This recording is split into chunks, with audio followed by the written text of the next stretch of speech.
Okay, so in this video we're going to have a look at replacing the factory fit CB fog lamps on the Mark II MX-5 MB with some modern Magneti Marelli LED daytime running lights, DRLs. Now I'm sure this must exist, and the information on how to do this must exist somewhere already on the internet. It's got to have been done before, so I was expecting to do a quick internet search and get the solutions I was looking for. I'm probably looking in the wrong place, and I'm sure it'll be buried in the depths of some Owners Club technical forum, but I wasn't able to find it, so I've got to this place by wasting a lot of time doing cross-referencing of part numbers.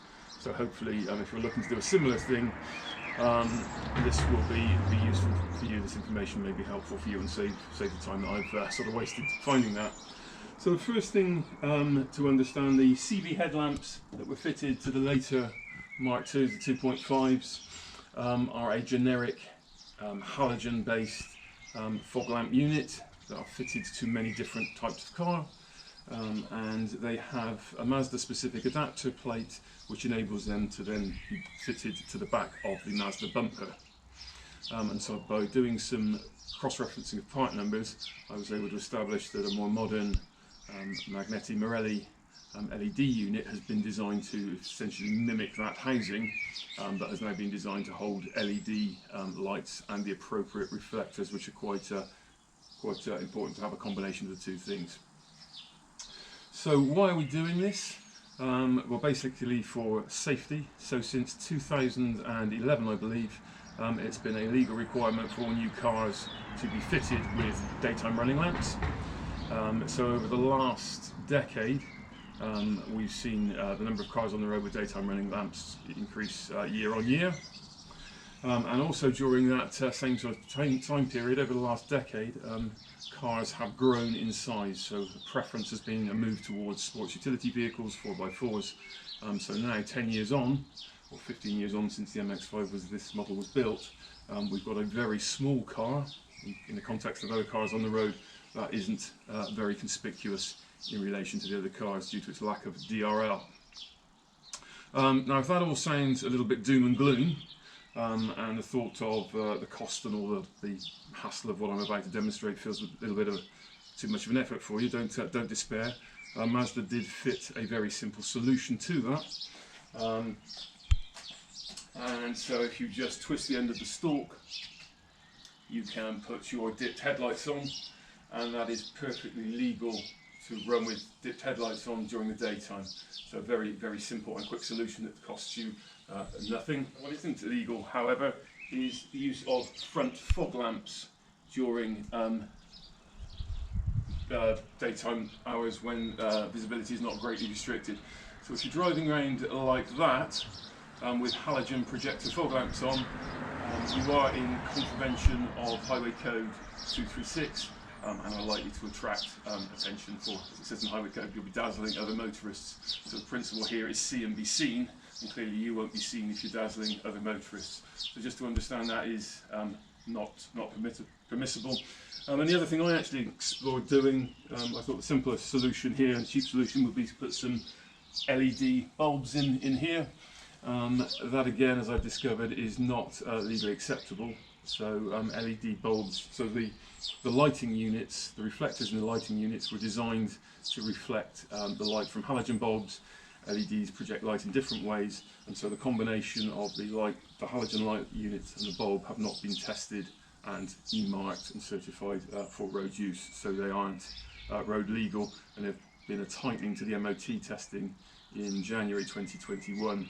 So there'll be more focus on those type of things, so just be aware. If you're doing that, it's not strictly road legal. So the solution we're going to have a look at now is retrofitting these Magneti Marelli lamp units, which have been tested, and crucially they have the E marking on the glass, and also the letters RL, which is a requirement. I don't know what it stands for, but in simple terms it makes them road legal. So hopefully what we're about to do will keep the factory look of the vehicle, give us the daytime running light functionality we want, and be legal at MOT time. Okay, so the first thing we had to check before starting was that the original fog lamp locations conform to the new daytime running light regulations and locations, which we've got here, and I'll put that up on the screen. But so the first thing is the height above the floor.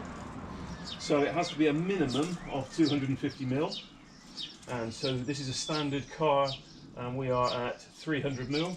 So unless you have significantly dropped your car, lowered your car, that should be quite acceptable.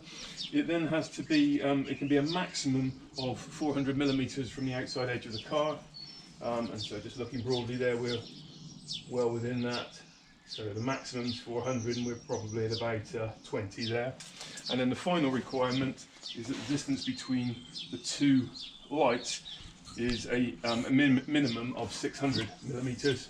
And we've got about 110 roughly there. So we're well within the requirements for modern daytime running light positioning if your car is at a standard height. Okay, so these are my original CB fog lamps, and as you can see, the lenses have gone a little bit foggy, a little bit cloudy, so they probably need replacing anyway. But the reality is I live on the south coast of England and I use the car on summer sunny days, so very rarely encounter fog.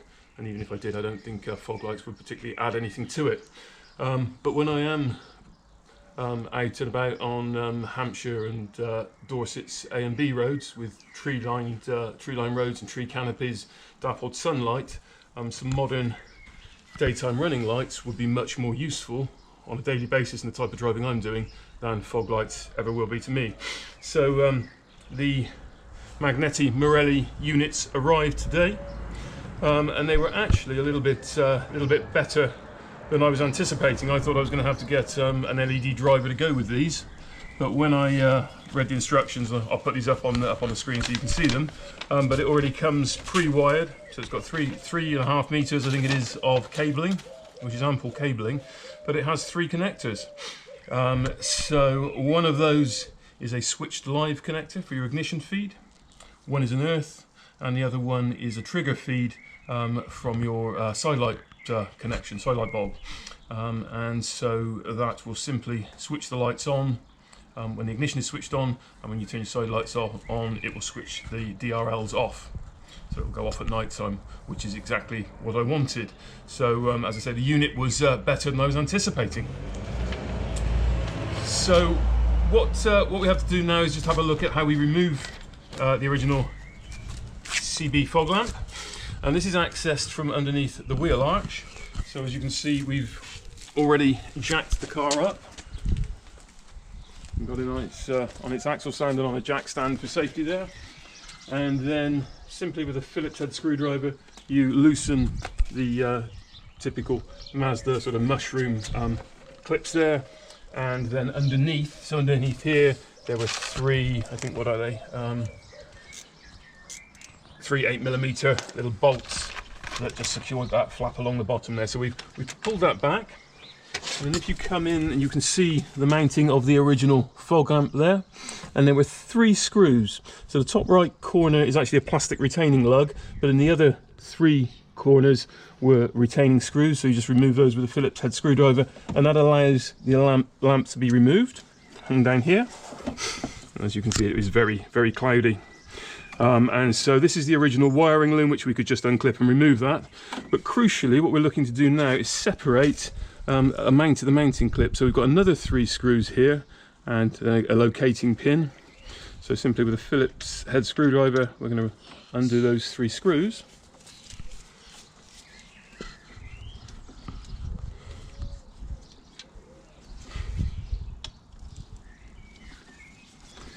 So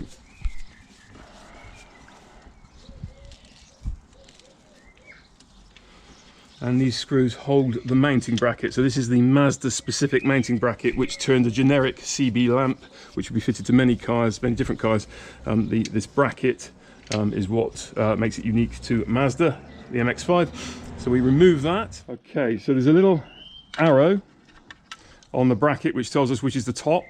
And also, if we look at the markings, make sure you've got your E markings at the bottom of the new unit. And then we just insert that through there. As you can see, that marries up perfectly with the holes. So you've got the mounting lug there and the 3 retaining holes. So we simply reinsert those 3 screws to secure it, secure the bracket. Gently, don't over tighten those, and make sure they're nice and flush.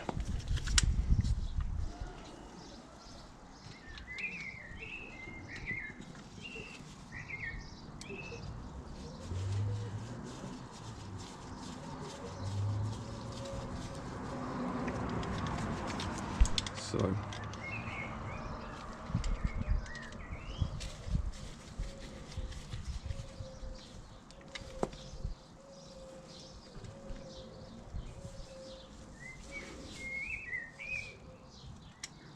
and there's the third one.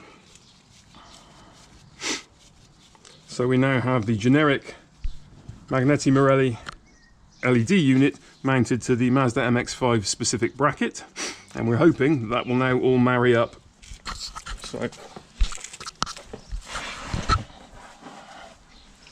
just remove, I hope you can see there, so there's retaining lug in that top right hand corner, which will locate it, and then the other 3 are secured by screws, which we'll put back in. So if we just offer that up into position,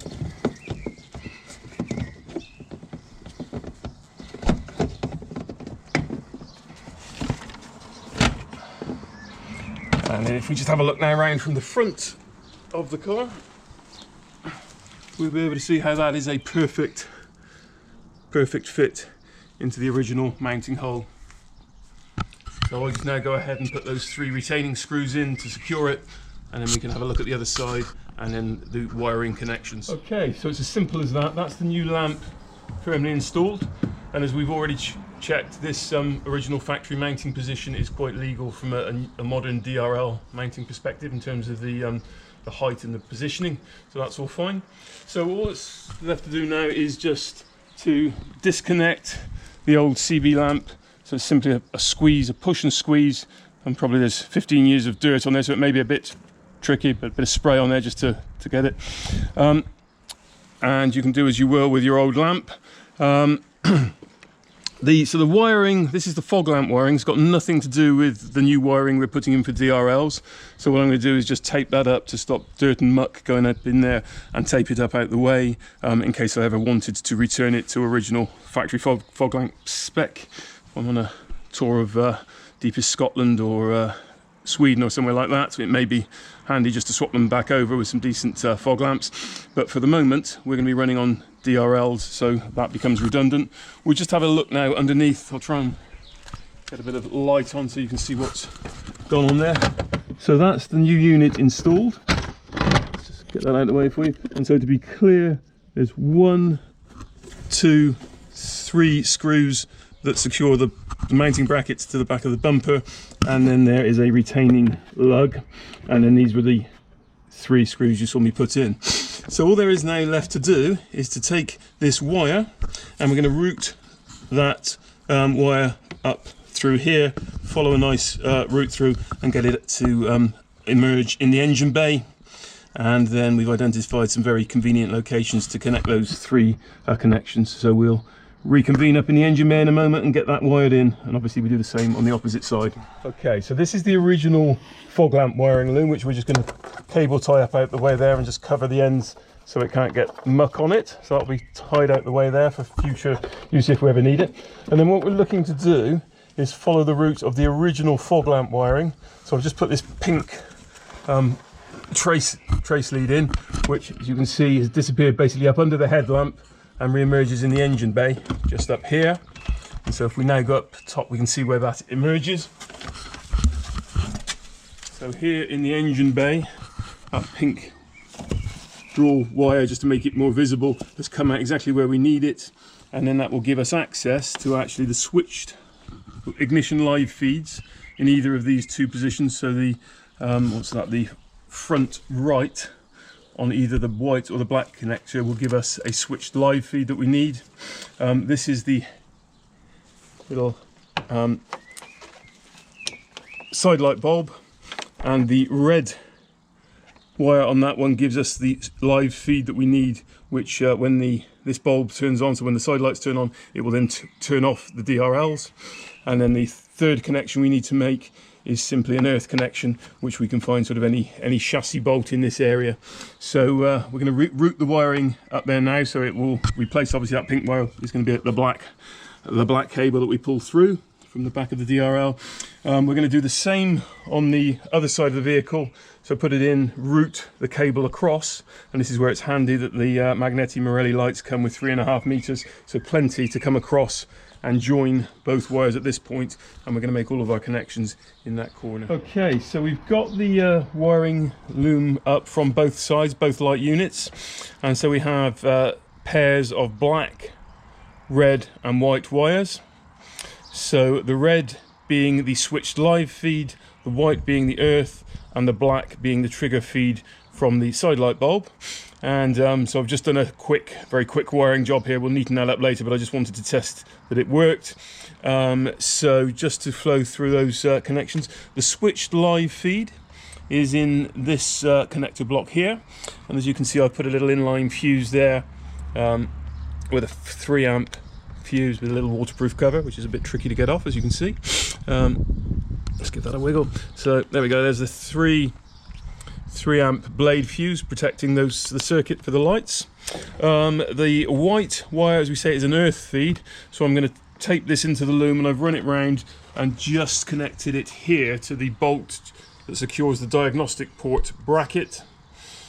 And then the final wire was the black wire, and that is the trigger wire, which just then runs to the red side light bulb. I've just taped that temporarily, but I'm going to heat shrink that properly to finish that one. So let's now see them in action. Okay, so that's the install complete. I think it looks pretty good. I think if Tom Matano was watching this video, he wouldn't be too offended at what we've done to his original design for the car. I think it is just a safety modernisation with LED lighting that wasn't available back in 2005. So just to show how it works, so when the ignition is switched to the on position, the DRLs come on, and then when the side lights come on, they switch off completely.